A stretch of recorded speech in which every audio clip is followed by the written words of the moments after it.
90.4 FM हर दिल की धड़कन रेडियो चिनार से मैं हूं साहिल मुजफ्फर। और आज हमारे स्टूडियो में एक बहुत ही स्पेशल गेस्ट आए हैं, क्योंकि हम अक्सर कहते हैं कि we are team radio Chinar and we care for you. आज भी इसी सिलसिले के तहत हमने एक ख़ास मेहमान को बुलाया है। आज हमारे स्टूडियो में है doctor Shah Naveed, surgical oncologist from Baramulla, son of the soil. आइए आज करते हैं इनसे बात। डॉक्टर साहब, आपका वेलकम है रेडियो चिनार में। अस्सलाम वालेकुम, थैंक यू। सबसे पहले आपसे ये जानना चाहेंगे, अगर हम सर्जिकल ऑन्कोलॉजी की बात करें, you are a very prominent face और लोगों का एक भरोसा है डॉक्टर साहब पे। और पिछले 20-25 साल से अगर हम कश्मीर की बात करें, आपकी भी नज़र है, हमने देखा है कि there is surge in malignancy की अगर केसेस की बात करें, कैंसर के केसेस की बात करें, बहुत सारे पेशेंट्स आज अभी डायग्नोज हो रहे हैं।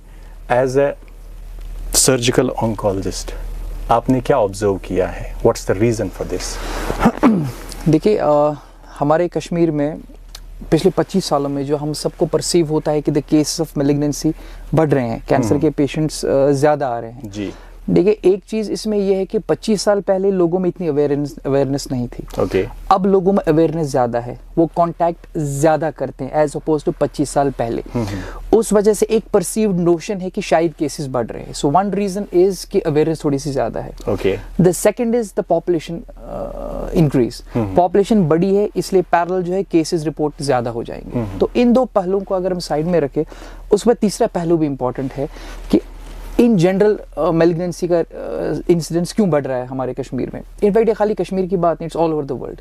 In most of the areas across the world scenarios almost same. Demographics की वजह से किसी रीजन में किसी चीज़ की मैलिग्नेंसी ज़्यादा बढ़ रही है, किसी की कम है। That is the main difference. But otherwise malignancy की इंसिडेंस इंक्रीज हो रही है हर जगह, उसमें हमारा कश्मीर अछूता नहीं है उससे। अच्छा।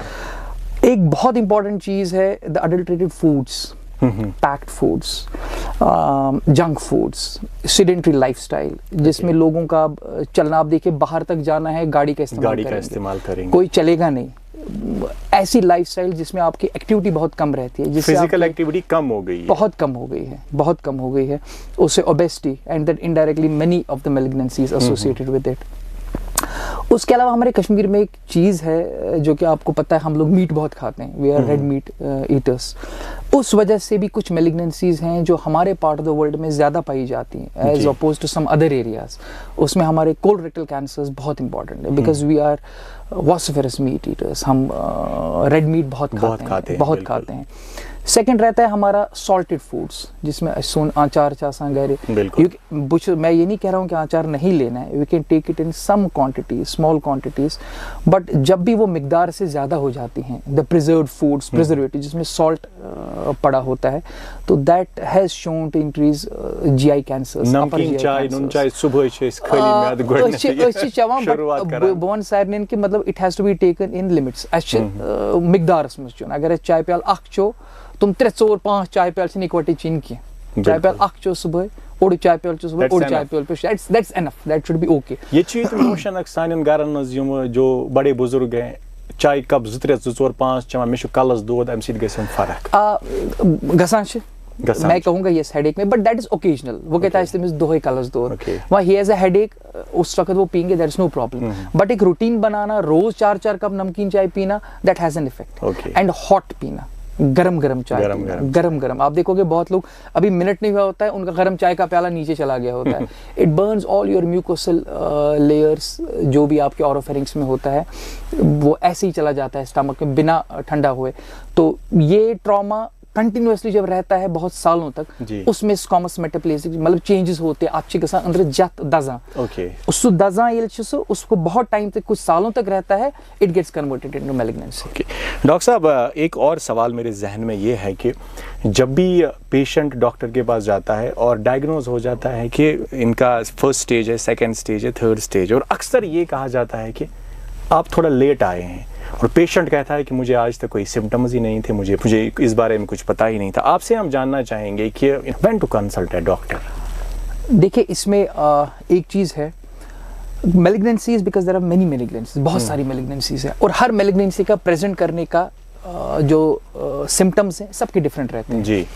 लेकिन मोटा हम ऐसा बोलते हैं कि जब भी आपको कोई अनयूजुअल सिम्टम हो, कोई भी अनयूजुअल कोई इस तरह बासो यह गैर मामूली यह यूजुअली मे जिंदगी में यूजुअली इत पे गोमुत कह तम साथ गए स्पेशलिस्ट कंसल्ट कर वो आसान कि मतलब हम कहेंगे कौन सा सिम्टम है। मोस्ट कॉमन इसमें एक है कहीं पर भी जिस्म में स्वेलिंग का लंप या वन मेस द्राय ईंट कुन जाए जिस्म सर से लेके पैर तक कहीं पर भी आपको एक अनयूजुअल स्वेलिंग का ईंट द्राय don't wait immediately consult a doctor. Yes ये क्या सन कशीर में लोग दूर दराज के जो बेचारे होते हैं गाँव के तुम गसान लोकल दवा दुकान वाले मे द्राय फलन चा ईंट वो भी एक्सपीरियंस नहीं उसको नहीं पता इज नॉट डॉक्टर वो सीधी इन्फेक्शन दवा पेंटॉप फलेना आख बेका आख ताकती फलेना आख तो यही चीज़ करते रहते हैं 2-3 महीनों तक। जब 2-3 महीनों के बाद इस स्वेलिंग का साइज इंक्रीज होता है तब पेशेंट को लगता है नहीं कुछ तो गड़बड़ है, There is something wrong. फिर वो जब पहुंचते हैं हमारे पास तब तक वो अगर पहले स्टेज में होता वो दूसरे तीसरे स्टेज में पहुंच गया होता है। तो स्वेलिंग के लिए मैं बताऊंगा कल पेट खरस्तन कुंत जाए बासे ईंट इमीडिएटली कंसल्ट अ डॉक्टर। खांसी के साथ आपको ब्लड आ रहा है don't wait consult a specialist. खांसी है जो आपको 2 हफ्ते से ज्यादा रह रही है don't wait consult a specialist. तो बड़े पेशाब की खून ज़ाहिर गसा लगा हफ्ते भर में ठीक हुआ मामूली कोई प्रॉब्लम थी दैट्स ओके बट आपको लगा नहीं बार बार हो रहा है आ रहा है तीसरी चौथी बार don't wait consult a doctor. बड़े पेशाब की खून उल्टी सहित खून सांस ज्यादा सांस सहित खून या कहीं पर लंप ये कुछ चीजें हैं जिसमें आपको एक एक्सपर्ट को इमीडिएटली कंसल्ट करना है। यस ओके डॉक्टर साहब मेरे जहन में एक और सवाल है। आज की डेट में अगर हम देखें जो खासकर हमारे जो यंग जनरेशन है they are found of eating outside घर से बाहर अगर ऑफिस भी जाते हैं लंच बॉक्स तो शायद हद खस गसान है टाइम तो वल तप रेस्टोरेंट द्रामुंदो वहीं से खा लेंगे कुछ जंक फूड का आपने जिक्र किया। अगर हम इन जनरल इस पे बात करें इसका इम्पैक्ट कितना पड़ता है ओवरऑल हेल्थ के साथ साथ जो अभी सर्ज हम देख रहे हैं इस मैलिग्नेंसी में। देखिए पहले तो जंक फूड को मैं डायरेक्टली तो मैलिग्नेंसी से रिलेट नहीं करूंगा। पहले जो जंक फूड का ट्रेंड दुनिया में हर जगह है अब कश्मीर में भी पिछले कुछ 7-8 साल से ज्यादा बढ़ रहा है। लोग घर का खाना पसंद नहीं करते हैं जल्दी में होते हैं फास्ट लाइफ हो गई है। जंक फूड का पहले ओवरऑल आपकी हेल्थ पे असर पड़ता है उसमें ओबेसिटी बढ़ती है ओबेसिटी के साथ साथ आपको लिवर डिजीज जिसको हम non alcoholic fatty liver disease बोलते हैं उसके साथ आपको आपके कार्डियक इश्यूज आ जाते हैं आपको पैनक्रियाटिक इश्यूज आते हैं और उसके सेकेंडरी इफेक्ट्स आपके मैलिग्नेंसी पर फिर पड़ते हैं बिकॉज ऑफ ओबेसिटी है या बाकी सेडेंटरी लाइफस्टाइल के चेंजेस हैं। तो पहले तो मैं कहूँगा ये बिल्कुल एक हेल्दी हैबिट प्रैक्टिस नहीं है। आप कहीं जा रहे हैं आप अपना खाना पैक करके लीजिए या जहां आप जा रहे हैं अगर वहां प्रॉपर घर की तरह से कुक्ड फूड है आप चावल वहां पे लेते हैं। ये जो बर्गर्स हैं पिज्ज़ाज हैं कश्मीर में एक हेल्थ में एक बूम हो जाएगा हेल्थ के इश्यूज में नेक्स्ट डिकेड अगर हम यही ट्रेंड कंटिन्यू करते रहे। और वही बात है कि once in a while occasionally तो फाइन जिन लोगों की आदत बन गई है हर दिन शाम को उनको चाहिए ही चाहिए कुछ मार्केट से रेस्टोरेंट से या कहीं से भी बारबेक्यूज वगैरह तो उसका इम्पैक्ट पड़ ही जाता है। मैं आपको बताऊंगा I was in Japan couple of years back मैं जापान फेलोशिप में था तो मैंने जापानीज देखे ओवरऑल मेरा कॉन्सेप्ट था कि जापानीज सब स्लिम एंड ट्रिम होते हैं और थे मैक्सिमम वही थे but I found many obese people there and I asked them that what's the reason आप क्यों ओबीज है। The answer was junk food. They said कि कुछ सालों पहले 10 साल पहले जापान में जंक फूड का सिस्टम नहीं था। बोला ना व्हाट हैपेंस वो सुबह 7 बजे घरों से निकलते हैं मैं टोक्यो की बात कर रहा हूँ ब्रेकफास्ट घर पे नहीं करते हैं रास्ते में जंक फूड आउटलेट्स बहुत सारे हैं they pick up a junk food breakfast करते करते रास्ते में चले जाते हैं। What has happened in 2 decades now you will see their BMIs increased body mass index उनका इंक्रीज हो रहा है। यही हमें भी हो जाएगा पहले खैर हमें तो वैसे भी है बिकॉज हम लोग चर्बी या वो चीजें बहुत खाते हैं बट इसको आप लीजिए जंक फूड के साथ and will be in huge trouble in a decade और 2 टू कम इन। अगर हम वाजवान सीजन की बात करें हमारे कश्मीर में पर्टिकुलरली 2-3 महीने होते हैं जिसमें शादियों का सीजन होता है इवन हफ्ते में कुछ लोग हर दिन दावत पे जाना है as a doctor as an expert how you देखिए मैं ये तो नहीं कह सकता हूँ कि वाजवान नहीं खाएंगे या नहीं खा सकते हैं बट एक लिमिट 2-3 मंथ्स होता है, जैसे हर एक एवरेज कश्मीरी जो है उन 2-3 महीनों में वो कम से कम 5-6 दावतें खाता है। बहुत बिजी होता है। 5-6 दावतें आप अवॉइड भी नहीं कर सकते हैं। आप उस वाजवान में कुछ कम चीजें खाइए, चर्बी चीजें कम खाइए, और उसको कंपनसेट करने के लिए कुछ फिजिकल एक्टिविटी उन 3 महीने थोड़ा ज्यादा कीजिए ताकि आप वो कैलोरीज बर्न करें। बट चलो साल भर तो वाजवान नहीं है, 2-3 महीने खाते हैं, we can enjoy it, but with some regular physical activity. आपके पास बहुत सारे केसेस आते हैं और from past so many years you are serving people across Kashmir, and आपका एक नाम है, आपके पास दूर दराज एरिया से भी पेशेंट आते हैं। आपने क्या ऑब्जर्व किया, अगर हम कैंसर की बात करें, कोई पर्टिकुलर एज ग्रुप है इसमें जिसमें ये ज़्यादा पाया जाता है? देखिए, cancers they start right from infancy right to the late 80s और 90s डिकेड। ऐसा कुछ नहीं है कि इस एज ग्रुप में ज्यादा है या इस एज ग्रुप में कम है, सिर्फ डिफरेंशिएट होता है कि किस मेलिग्नेंसी की बात हो रही है। जैसे हम उसमें जीआई मेलिग्नेंसीज की बात करेंगे, usually you will see them in late 40s 50s 60s 70s, वो यंग पीपल में ज्यादा नहीं होता है। इसका मतलब नहीं है कि यंग में नहीं होता है। I have seen GI malignancies in age early age 18 17 years old. मैंने स्टमक 18 ईयर ओल्ड में भी देखा है। मैंने 17 साल के बच्चे में भी कैंसर रेक्टम देखा हुआ है। बट यूजुअली ये 40s 50s 60s के बाद होती है। फिर कुछ ल्यूकीमियाज होते हैं, ब्लड कैंसर जिनको हम कहते हैं, वो बच्चों में पाए जाते हैं। एक्सट्रीम्स ऑफ एज में लिम्फोमास पाए जाते हैं। ब्रेस्ट मेलिग्नेंसीज 40s 50s ऐसे पाए जाते हैं। So there is no specific age group ऐसा कुछ there is no specific. Kashmir में जो कॉमन कैंसर है वो कौन कौन से उनके टाइप से? देखिए कश्मीर में एक तो लंग कार्सिनोमा बहुत ज्यादा है। Lung carcinoma is one of the leading malignancies found in Kashmir. Carcinoma breast is one of the leading malignancies found in Kashmir. Females में, मैं फीमेल्स की बात कर रहा हूँ। लंग मेल्स में भी है, मेल्स में ज्यादा है as oppose to females. GI malignancy, जैसे कि मैंने आपको पहले भी बोला, CA stomach and CA oesophagus, that's all related to our salt intake, और फिर हमारा ये क्या बोलते हैं गरम चीज़ खाना over a long period of time with pickles जो कि सॉल्टेड रहते हैं, प्रिजर्व्ड फूड्स रहते हैं, रेड मीट जिससे हमारा सीए कोलन और सीए रेक्टम जो है काफ़ी कॉमन है यहाँ पे। ये चीज़ें हैं। अच्छा डॉक्टर साहब, जब कभी भी किसी पेशेंट का डायग्नोज हो जाता है कैंसर, सो जो कोर्स ऑफ ट्रीटमेंट है, हम अक्सर कहते हैं फर्स्ट स्टेज है, सेकंड स्टेज है, थर्ड स्टेज है। ये स्टेजेस आप थोड़ा डिफाइन करेंगे हमारे लिसनर्स को, व्यूअर्स के लिए? देखिए ब्रॉडली अगर हम बोले, एक्चुअली हर मेलिग्नेंसी के अलग स्टेजेस हैं, अलग प्रोग्नोसिस हैं, अलग टाइप्स टू आइडेंटिफाई है, लेकिन ब्रॉडली बोला जाता है कि स्टेज 1 हम अर्ली कैंसर बोलते हैं। अर्ली कैंसर मतलब जो कि चांस है कि 90-95% कंप्लीटली क्योर हो जाएगा अगर हम ट्रीटमेंट करेंगे। स्टेज 2 भी हम अर्ली तो नहीं बोलेंगे, बट सॉर्ट ऑफ अर्ली आप कह सकते हो, अभी भी ट्रीटेबल है। स्टेज 3 एडवांस माना जाता है। हालांकि स्टेज 3 जो है अभी हम ये बिल्कुल नहीं कहेंगे इनक्योरेबल है, लेकिन बिल्कुल ठीक होने का चांसेस स्टेज 3 में कम रहता है। एंड स्टेज 4 इन जनरल है कि इट्स इन जनरल हम बोलते हैं इनक्योरेबल है। अगर क्योर रेट से भी तो 5 से 10% पेशेंट्स है जो बिल्कुल क्योर हो जाएंगे, बट दैट्स वेरी एडवांस। जब वो अपनी जगह से फैल चुका है, बाकी जगहों लंग्स में पहुंच गया, बोन में पहुंच गया, ब्रेन में पहुंच गया, लिवर में पहुंच गया, उसको हम स्टेज 4 बोलते हैं। उसको स्टेज 4 बोलते हैं। डॉक्टर साहब, एक बहुत ही इंपॉर्टेंट सवाल, क्योंकि जब हमने आज सुबह से ऑन एयर आपके बारे में कहा कि आप हमारे स्टूडियो में आ रहे, तो बहुत से लोगों का ये सवाल था कि जो कैंसर का ट्रीटमेंट है इट्स वेरी कॉस्टली। और अक्सर एक नोशन है, अगर हम कश्मीर की बात करें, अगर अल्लाह ताला रचन ऐसी प्रॉब्लम किसी को हो जाती है, या तो आपको दिल्ली जाना है या तो आपको मुंबई जाना है, कश्मीर में इसका ट्रीटमेंट सही से नहीं होगा। हालांकि अगर हम देखें प्राइवेट सेक्टर या जो गवर्नमेंट सेक्टर है, यहाँ पे सभी लोग बोलते हैं कि we have in all the facilities जो आपको दिल्ली मुंबई में मिलेगी, फिर भी लोग यहाँ पे ट्रस्ट क्यों नहीं करते हैं? What is the reason? Because आपने खुद ये एक्सपीरियंस किया होगा, बहुत सारे लोग देखिए आते हैं आपके पास। मैं इसमें इसको 2 पार्ट्स में डिवाइड करना चाहूँगा। एक हम पहले फाइनेंशियल बात करेंगे, फाइनेंशियल एस्पेक्ट करेंगे। नो डाउट मेलिग्नेंसी जो है इट्स अ कॉस्टली अफेयर, चाहे फिर सर्जिकल पार्ट हो या उसका कीमो पार्ट हो या रेडियोथेरेपी पार्ट हो। ये 3 चीज़ें हैं जो ब्रॉडली इसमें यूज़ होती हैं।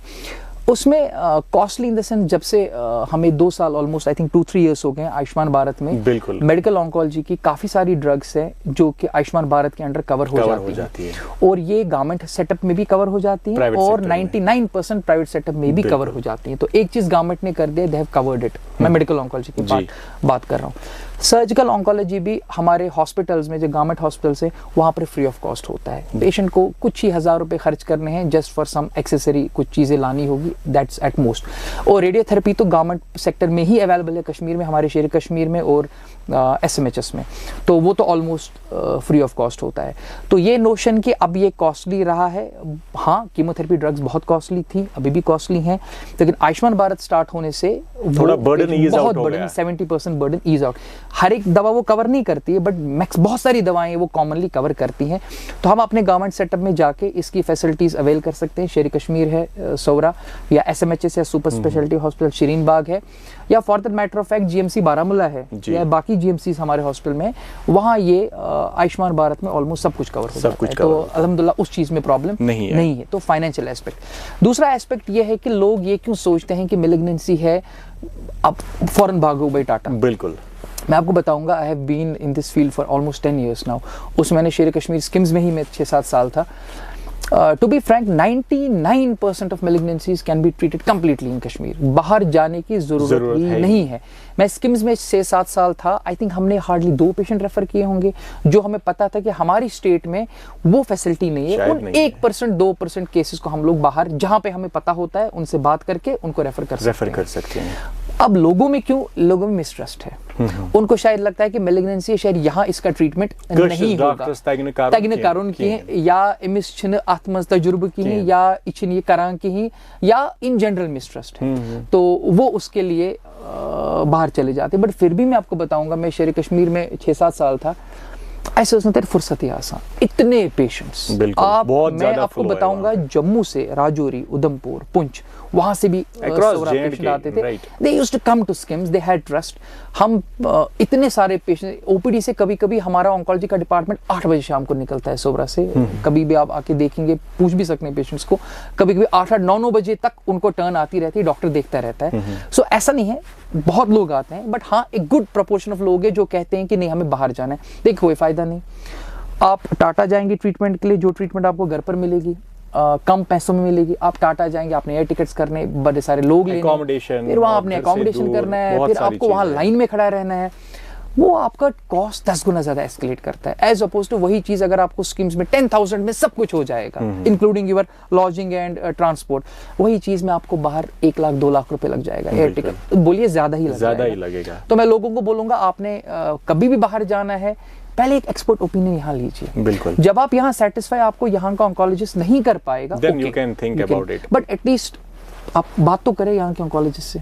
इनफैक्ट हमारे पास भी वी ऑल हैव एक्सपीरियंस, और जब ऐसे पेशेंट्स बाहर जाते हैं बड़े बड़े प्राइवेट हॉस्पिटल्स में, तो वहाँ पे भी बोलते हैं कि आपके वहाँ पे श्रीनगर में या कश्मीर में इतने अच्छे डॉक्टर्स हैं, आप वहाँ से क्यों आए, ऐसे भी बोलते हैं।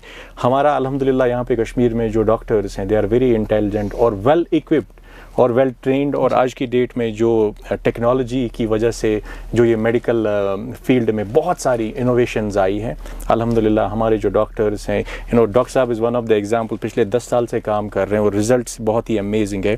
और डॉक्टर साहब, जब भी एक पेशेंट को ये डायग्नोज होता है, ट्रीटमेंट शुरू हो जाता है, फाइनेंशियल एस्पेक्ट को साइड में छोड़ के उस पेशेंट को बहुत सारे सपोर्ट की ज़रूरत होती है, चाहे वो फैमिली हो, चाहे वो सोसाइटी हो, चाहे वो इमोशनल बैलेंस हो।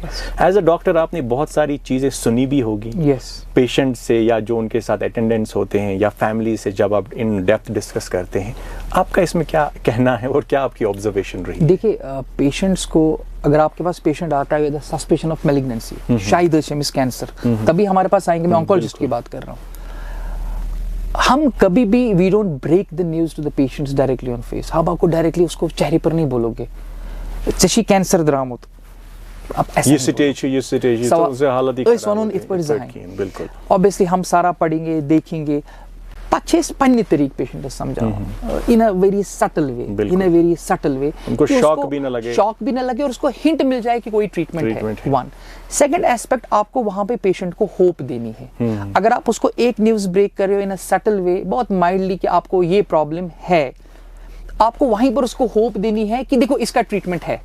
हाँ, ट्रीटमेंट लंबा चलेगा, 6 महीने लग सकते हैं, मगर आपका ट्रीटमेंट है, आप इंशाल्लाह अल्लाह के फजल से ठीक हो जाएंगे। आप वो चीज उनको बोलते हो ना, उनका जो पहले डायग्नोसिस सुनने के टाइम जो उनका होप शैटर हो गया होता है, दूसरे पल आप उनको होप देते हो, मैंने खुद देखा है, मतलब उनको अचानक से हिम्मत आ जाती है। सो ये एज ए डॉक्टर आपका फर्ज है कि पेशेंट को एक तो न्यूज़ कैसे ब्रेक करोगे and how to give him और हर होप, वन।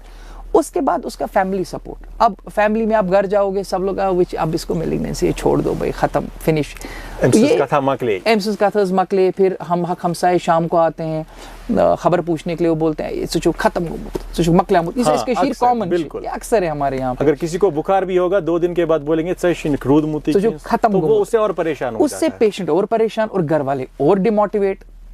तो पेशेंट को वो अंदर से लड़ने की ताकत जो है वो खत्म हो जाती है। ऐसे सूरतों में पेशेंट को एनकरेज करो। फैमिली का बहुत बड़ा रोल है, इमीडिएट फैमिली का, माँ बाप, भाई बेटा बहन बच्चे जो भी हैं, फिर हक हमसाए, फिर डिस्टेंट फैमिली। होप है, हाँ डॉक्टर साहब ने बोला ठीक हो जाएगा, इंशाल्लाह ठीक हो जाएगा। सो आप लड़ो, ये ठीक हो जाएगा, ना कि उसको डिमोटिवेट करे, क्योंकि उसका ट्रीटमेंट लंबा है, 6 महीने, चार जुकाम की दान दोन मजलिस, take time to recuperate, give him support. ऐसे पेशेंट को सपोर्ट करो, मोटिवेट करो, होप दे दो, तो इंशाल्लाह बाकी अल्लाह ताला ऊपर है। डॉक्टर साहब, अगर अंदर से इंसान को पता है कि उसको न्यूज़ भी ब्रेक हो गई है, लेकिन अंदर से उसमें वो हिम्मत है, जैसे सपोर्ट की आपने बात की, फैमिली ने सपोर्ट दिया, हो जाएगा, तो जो आपके पास जो सक्सेस स्टोरीज रही होंगी ऐसी कि सपोर्ट के साथ उसने रिकवर किया एंड ही इज और she is living the healthy life now? Yes, I have many, but I would just give you a small example. Yes. We had operated a case of carcinoma stomach, I think around 6-7 years back in SKIMS. ऐसे में sorry म्याद कुड़मुत neighbour, he had a huge growth in stomach. फिर उसने chemotherapy ली, treatment की, अब उसका तो उसने कहा म्याद है, वो जो खाएगा फूड पाइप से जिससे इंटेस्टाइन में जाता है। तो एक बार वो ओपीडी में आया, तो आई जस्ट आस्क्ड हिम, ऐसे मैंने उसको पूछा, मैंने कहा तुझे ठीक, खवा चवा छुआ वो ठीक? ऐसे पेशेंट खाते हैं but they take small meals, थोड़ा खाते हैं दिन में 5-6 बार। तो डॉक्टर साहब बोल वाजवान ते खवा, आई वाज क्यूरियस। मैंने कहा आप वाजवान में कितना खाते हो? मुझे लगा यार ऐसे खवा रिश्ते फलेना आप भाई थोड़ा बहुत कबाब तो ऐसे नहीं रहा। दोनों बोल फुल वाजवान खवा। It is after 6 years. He had such a resilience inside that मतलब उसको फैमिली सपोर्ट था, बट वो खुद भी इतना स्ट्रॉन्ग था कि मतलब ही डिजीज वापस नहीं आई, हेड वेरी एडवांस डिजीज। उसके साथ साथ वो खा पी भी अच्छे से रहा है एंड ही वाज हैप्पी, अल्लाह का शुक्र है, बिल्कुल, मतलब मैं ठीक हो गया हूँ। Then I have example of एक एडवांस मैलिग्नेंसी थी स्टेज 4, जिसमें हम लोग हेपेटोबिलियरी मैलिग्नेंसी थी। हम लोग यूजुअली इनमें प्रोग्नोसिस देते हैं कि पेशेंट 6 महीने से लेकर 1 साल की ही लाइफ स्पैन है। It was in Patna during my training days. She was stage 4 malignancy, proven, chemotherapy ली थी, सर्जरी का चांस नहीं था, बिकॉज हमने कहा 6 महीने रहेगी तो सर्जरी का कोई फायदा नहीं है। She came to follow up after 5 years। हमने सारे scan, we were first surprise she was alive. Okay, फिर हमने उनके स्कैन्स वगैरह के, everything was normal, there was no trace of malignancy in the body and she was so hale and hearty. और मतलब उसको नहीं पता था उसको स्टेज 4 है। उसको 5 साल पहले वो जो उस टाइम डॉक्टर साहब वहाँ थे, उन्होंने बोला था कि देखिए ठीक है, अब ये दवाई की, बस अब आप जाइए अपना काम कीजिए, आप ठीक हो गए। अब अल्लाह ताला की मर्जी, बिल्कुल, बट उसके साथ उस पेशेंट की हिम्मत, उसको लगा था साइकोलॉजिकली मैं ठीक हूँ, मुझे कुछ भी नहीं है, अल्लाह ताला की मर्जी, and it was a miracle. वो 6 साल बाद she was without any disease. So we can say अगर हौसला और हिम्मत से हम काम ले, या ऐसे पेशेंट्स, फैमिली का सपोर्ट रहे और अल्लाह की मर्जी रहे, तो नथिंग इज इम्पॉसिबल। इंशाल्लाह हमारे पास बहुत सारी ऐसी एग्जांपल्स हैं, बॉलीवुड सेलिब्रिटीज से लेकर क्रिकेटर्स तक, जिनकी सक्सेस स्टोरीज ऐसी रही है। 6 महीने 1 साल वो पूरा गायब रहे लाइमलाइट से, और उन्हें ट्रीटमेंट करवाया, और वही जैसे आपने एडवांस स्टेज में थे, but they are now back and वो भी हेल्दी लाइफस्टाइल जी रहे हैं। डॉक्टर साहब, आज पहली बार आप आए हैं यहाँ पे in the studios of radio Chinar, north Kashmir का पहला radio station, and we are very fortunate that you are here today. आपको यहाँ पे अभी अक्रॉस द वर्ल्ड लोग देख रहे हैं, और specially Kashmiris who love you a lot, उनके लिए आप क्या कहना चाहेंगे? Live healthy. What would be your message so that we'll be healthy all? A healthy lifestyle, not a sedentary lifestyle. Okay. Healthy food, regular exercise, and be just happy. Be just content, happy. Whatever you have, be content. Okay, it was wonderful to have you here. जाते जाते आपके दिल में कोई ऐसी बात है जो शायद आपको लग रहा है कि मुझे बोलनी है, मैंने पूछा नहीं, तो आप बता सकते हैं कोई ऐसी चीज, एनीथिंग। Trust your doctors. मैं फिर से वही बोलूँगा, आप अपने कश्मीरी डॉक्टर्स पे ट्रस्ट कीजिए। Trust me, in leading institutes in the world Kashmiri doctors are there. कुछ नहीं, आप बस ट्रस्ट कीजिए। मे बी पहले कश्मीरी डॉक्टर्स ज़्यादा काउंसल नहीं करते थे, but the trend is changing, they are more interacting, but हमारी एबिलिटी पर कोई शक नहीं है। Okay, just trust us, give us a chance, just trust. That's really वो कहते हैं ना कि जब हम भरोसा करते हैं, भरोसे से हम कुछ भी कर सकते हैं। और जैसे डॉक्टर साहब ने कहा कि you trust, and I am really hopeful कि आने वाले दिनों में अगर हम हेल्दी लाइफस्टाइल जिएंगे तो ये जो बीमारियां हमसे दूर रहेंगी, एंड विल बी हैप्पी। क्योंकि कश्मीर की आबो हवा और यहाँ की जो खूबसूरती है वो ऐसे ही आंखों को ठंडक पहुँचाती है। And if we live happily and healthy, and definitely हम इन परेशानियों से दूर रह सकते हैं। It was an absolute honor to have you here, and thank you so much for coming। और इंशाल्लाह बहुत जल्द आपसे फिर मिलेंगे और किसी और मुद्दे पे बात करेंगे इसी फील्ड के रिलेटेड। द पॉइंट इज़ कि हम इस प्रोग्राम के थ्रू जो हमारे ऑडियंस है उनको अवेयर करें कि हमें अपनी ज़िंदगी का कैसे ख्याल रखना है। It was absolute honor for us। So guys, doctor Shah Naveed, surgical oncologist, आज हमारे स्टूडियो में थे रेडियो चिनार 90.4 FM से। मैं हूं साहिल मुजफ्फर, हम हैं team radio Chinar, and we love you all.